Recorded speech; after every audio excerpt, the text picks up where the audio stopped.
pa rin talagang tatalo sa ube ng Pilipinas. Kasi ube ng Pinas ito, dinala ko dito.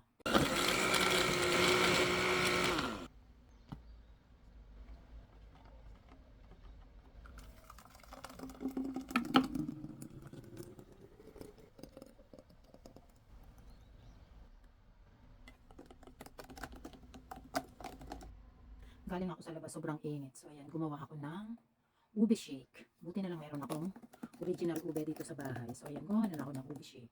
Ganyan yun naman. Sobrang sarap. Kita ninyo yun. Ube na ube sa ilalim. Sobrang mahal nito sa sa toss. 6.5. Sarap. Ube na ube talaga siya. Mabuti na lang, marami kong dalang ube galing Pilipinas. So ayun na lang ang shinay ko.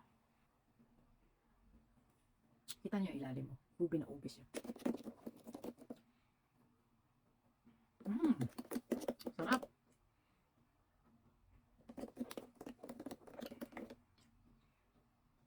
Tapos nalalasahan ko pa yung yung medyo buo-buo na ube. Kaya sobrang sarap.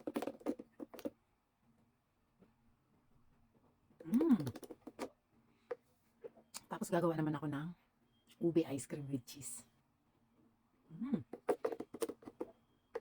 Kasi ube ng Pinas ito, dinala ko dito.